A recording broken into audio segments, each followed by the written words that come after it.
This might be the most famous letter on Earth. It's the first letter in any language that uses the Latin, Cyrillic, or Greek script, which means it's the #1 letter for most of the world. We're even conditioned to associate it with a job well done due to the education system. As widespread as this letter is, it's virtually the same in every language. The Cyrillic version is called A and makes the sound A, or I won't say any more, as I don't want to accidentally anger the actual creators of this letter.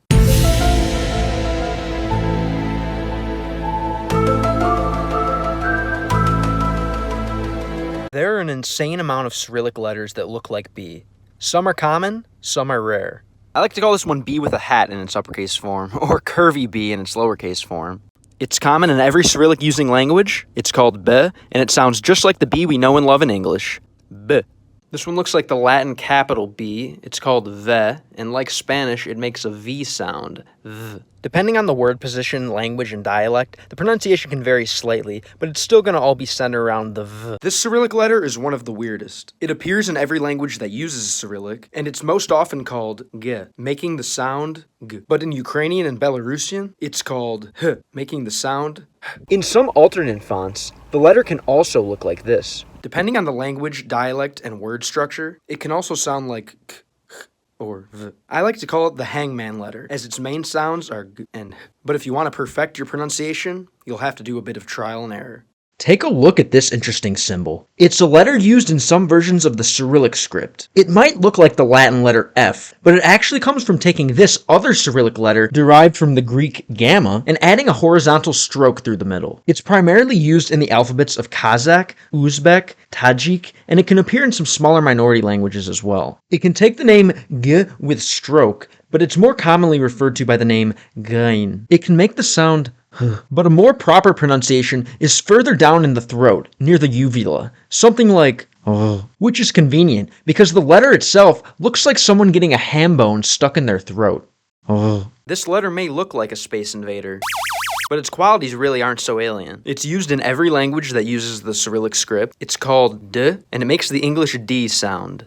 D. It's super easy to remember if you think of its resemblance to the Latin capital D or the Greek capital delta. In some alternate fonts, the letter can also look like this. If it comes at the end of a word or after some soft consonants, it sounds more like T. But D and T are very similar sounds, so I wouldn't worry about it too much. This could very well be the most common letter in the world. Let's take a look at it in the context of the Cyrillic script. In most Cyrillic script using languages, it's pretty straightforward and consistent. It's called I and makes the sound I. But in the most widely spoken Cyrillic script language, Russian, as well as Belarusian and Mongolian, it's called Y, and in most cases it'll be pronounced as Y, like in the Russian word Niet. For those other scenarios where it should sound like I, like in the word Uzhe, many speakers will sneak in a little Y to round off their accent, making it Uzhe. There are even some situations where this letter will sound like yo or o, like in yesho. Sometimes there will be a diacritic to indicate this pronunciation, but it's not very common. At the end of the day, the pronunciation of this letter is going to depend on the language, dialect, and life experience of the person speaking it. So don't let its ambiguity stop you from trying to connect with your fellow souls.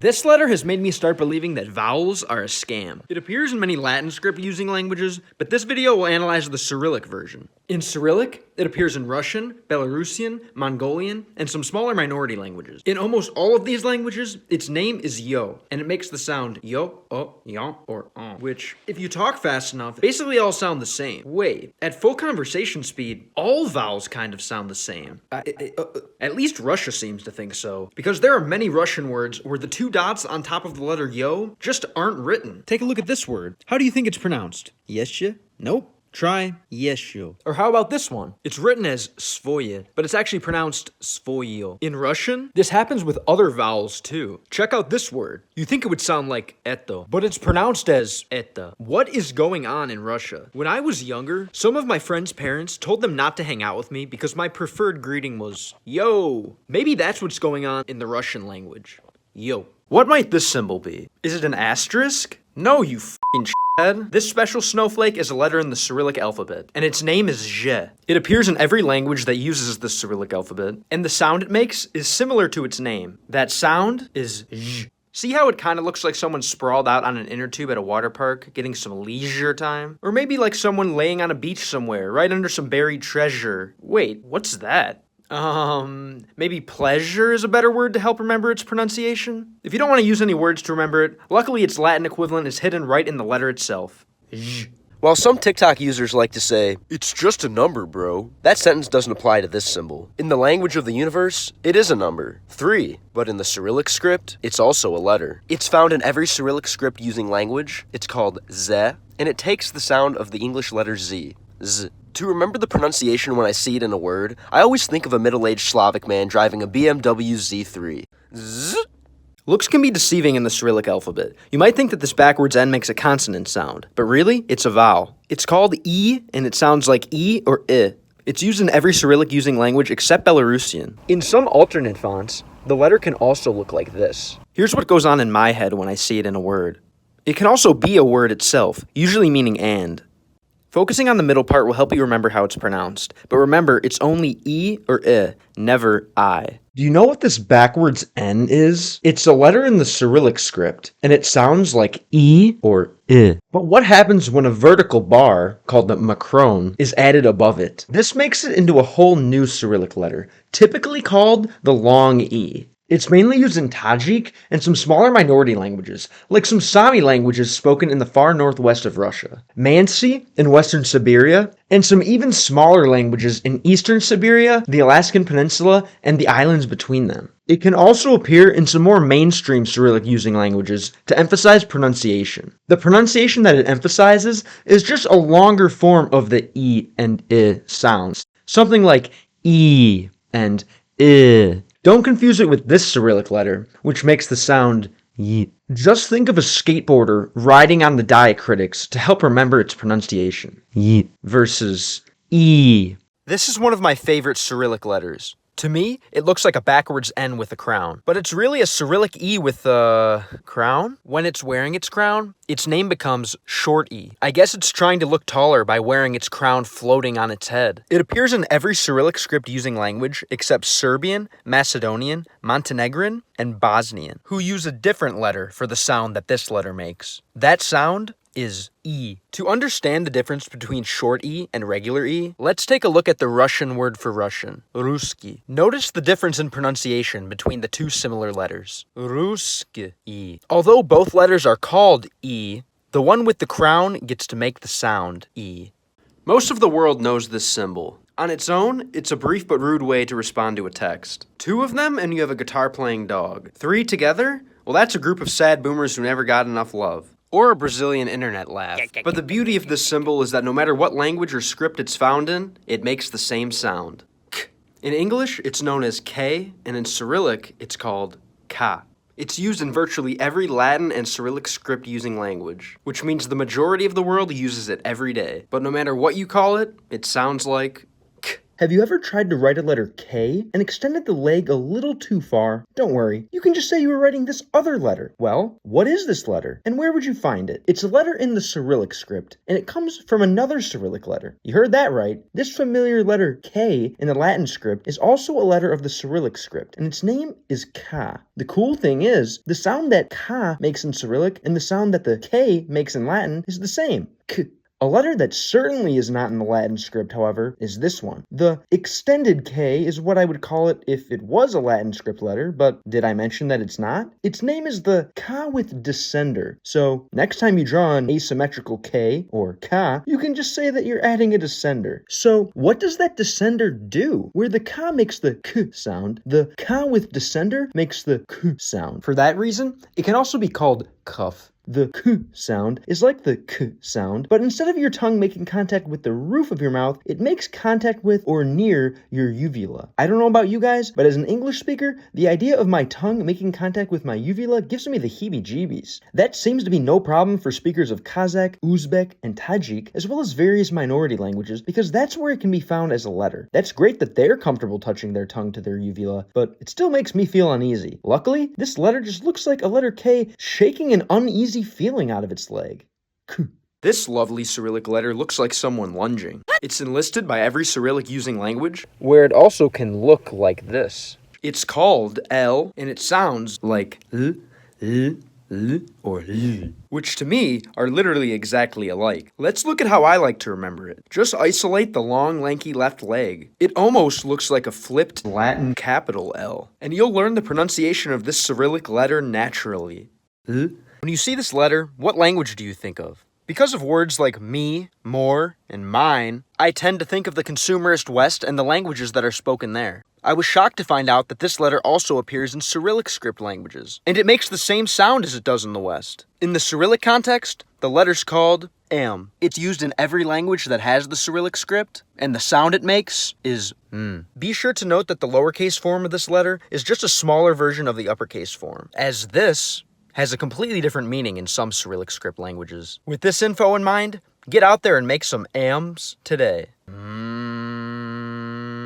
If you want to learn this Cyrillic letter, you'll have to reprogram your brain again. This symbol can mean a few different things for us in the West, but our friends in the Far East all know it as N. It's used in every Cyrillic script using language, and it makes the sound m. As an English speaker, I just visualized turning the middle piece a bit to make it look like the N that I know. Every human in the world knows this symbol. If I was a caveman and I found a stick in the woods, I'd probably draw something like this. Circles are within us. They say so much without ever speaking a word. Not only do they represent things like unity, perfection, and infinity, but they also appear naturally in the world around us. Since humans like to borrow ideas from nature for their own creations, it only makes sense that the circle exists as a letter in most languages of the world. In this part of the world, where the languages use the Cyrillic script, it's commonly called O. It makes the sound O, or and it's found in every language that uses the Cyrillic script. Isn't it a great thing to see how cultures overlap? Many Cyrillic letters are derived from Greek. This one comes from arguably the most famous Greek letter of them all, pi. It's called pe. It appears in every Cyrillic using language, and it sounds like p. You could remember it by focusing on its similarity to pi, but be careful, as there's another Cyrillic letter that looks like pi as well. I remember how to pronounce it by noticing its resemblance to a perfect, peaceful staple. I remember when I first saw the Russian word for Russia, Potsner. If you speak a Latin script language, this symbol only means one thing. P. In Cyrillic, the letter's called R, and it makes the R sound, R. If you're trying to learn a Cyrillic script language, you're going to see it a lot because it's in all of them. You can always override your brain's programming with some trusty mental spray paint. Focusing on the upper left-hand corner of the letter will help you remember how it's pronounced. R. If you're an English speaker, then you likely know this symbol as the letter C, and you know that it can make quite a few different sounds depending on the other letters that surround it. But what does this symbol mean to a Russian, a Bulgarian, a Ukrainian, or one of the many other people who use the Cyrillic script? To them, it's a letter as well, and it appears in every language that uses the Cyrillic script. In these languages, it's commonly called S, and it consistently makes the same sound. S. I was always confused seeing the Cyrillic acronym for the USSR, CIP. I later found out that it stood for Soyuz Sovietske Sotsialistichske Respublik. What a mouthful. No wonder the Soviet Union was a mistake. Well, at least it helps me remember how to pronounce this letter. S. Here's another symbol that's shared by the whole world. It appears in some shape or form in almost every script on Earth. It's a staple in Latin, the most widely used script on the globe. It shows up all over the Chinese characters. And in India's two most common scripts, it seems to be in almost every letter. But in this video, we're going to take a look at its role in the Cyrillic script. This symbol appears on its own as a letter in every language that uses Cyrillic. It's commonly called t, and just like in Latin, it makes the sound t. In Cyrillic, for some reason, it can also look like this in alternate fonts. It's amazing to see how much we all have in common. People from different cultures sometimes don't get along because of history, poor leadership, or personal experiences. But underneath our different cultures, we're all members of the same culture, the same race, human. So it should not be taboo to make jokes or critiques about your fellow brothers and sisters. Acknowledging our differences is what makes life worth living, but make sure to do it out of love. Studying a foreign language means time and effort put towards understanding and connecting with people completely different from you. It's a monumental exercise in empathy. If the whole world spoke the same language, we'd be one giant step closer to fixing the mess of the modern world. So keep studying and remember this letter. It looks like someone coming in for a hug, so use it to hug your fellow humans with words. And that's the t. This is quite an interesting letter in the Latin script. Here's a list of some of the sounds it makes, and that's not even all of them. But in the Cyrillic script, this letter's much more consistent. It only makes one sound. In Cyrillic, the letter's called U. It's a crucial part of every Cyrillic script language. And guess what? Just like its name, the sound it makes is ooh. When I see it in a sentence, I completely ignore the bottom half like the gentleman I am, and I keep my eyes up here. The shape of the top part helps me remember the pronunciation. Ooh. Do you know what letter you're looking at here? It's pretty easy to understand, but first you have to be familiar with a few different concepts. Let's take away the accent marker at the top. We'll come back to it later. Now we just have the main part of the letter. You might now think that this is the Latin letter Y that we use in English. Want to know how you can tell it's not? Take a look at the capital font version. If it were a Latin Y, the bottom part would be straight. Since it's not a Latin Y, let's continue on to the second most used script that has a similar looking letter, Cyrillic. We have our winner. This is a Cyrillic letter. You can tell because both the uppercase and lowercase versions have a diagonal bottom part. In Cyrillic, this letter is called U, and it will virtually always make the sound U, just like its name. You can remember that by focusing on its top part, which looks like the Latin U. Now that we've got that out of the way, let's reintroduce our accent marker. Today's is this horizontal bar, commonly called the macron. Macron comes from an ancient Greek word for long, and it commonly serves as an instruction to use the long pronunciation of a vowel. Easy, right? Let's listen to a long pronunciation of the U sound. Something like ooh or It's really intuitive. Following that logical thinking, when the macron is added to the Cyrillic letter U, the final product will be called the U with macron. Sometimes the macron only appears in dictionaries and textbooks, but the U with macron is actually an official letter in some Cyrillic using languages. The most widely spoken Cyrillic language that uses this letter in its alphabet is Tajik. Otherwise, it will appear in smaller minority languages like Kildin Sami, Mansi, or Aleut. I wish all of the world's letters made this much sense. Did you know that this is a Cyrillic letter? Although some might say, it was stolen from Greek, it's grown to global status. We can use this symbol as an example of our shared humanity. Besides, the Greek version looks a bit different anyways. As a global symbol, it appears as a letter in every Cyrillic script using language. In Cyrillic, it's called F or F, and the sound it makes is F. To help remember, I always think of phosphorus on the periodic table, or phosphor, as the sound appears twice, and the symbols look similar. After all, the periodic table was invented by a Russian guy. I guess that's a win for the Cyrillic script. Wait. Oh, what the f... This has to be the symbol with the highest amount of different meanings. From a kiss, to a railroad crossing sign, to just plain no, this symbol has countless different uses. It's only fitting that when used as a letter, it can signify many different sounds depending on the language that it appears in. When it appears in a Cyrillic script using language, it's typically called ch. It's used in every language that has Cyrillic, and the sound it makes is ch. I learned foreign languages by playing video games with native speakers. I found out from my investigations that in most Cyrillic languages, this letter is used to designate laughter. So it's not too hard to remember once you've seen it a few times. But don't be fooled. It's not ha ha ha. Instead, it's a more Slavic laugh. Ha ha ha. Does something seem strange about this symbol? Don't worry. Your screen isn't glitching out, but don't try to wipe it off either. That's right. This symbol is actually a letter, and it looks exactly as it's supposed to. It's based on one of the world's most common shapes, an X, cross, chi, multiplication sign, whatever you call it, you certainly recognize it. As you already know, this shape can have various different meanings, but one of its most common applications is as a letter, used by most of the world. Well, what happens when you take this very common letter and you add this thingy to its bottom right leg? It's still a letter, of course, it just becomes a different letter. The thingy that's added to it is known as a descender in the linguistics world. And when you add it to an X, it becomes a much less common letter. The new letter that's formed is only found in the Cyrillic script, where the X that we know in English is called Ka. Naturally then, this new letter can be called the Ka with descender. Not very creative, but every language that uses the Ka with descender has their own name for it. Some of those languages are Tajik and Uzbek, along with various smaller minority languages.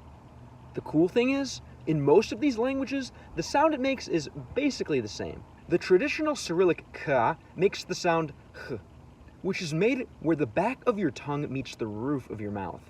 The Ka with descender is going to sound like H or H, which is the same type of sound, but it comes from further down in the throat, specifically your glottis or pharynx. It's so amazing that these Cyrillic letters literally tell you how they're pronounced. For one, Ka already tells you that it's made by closing up your airway.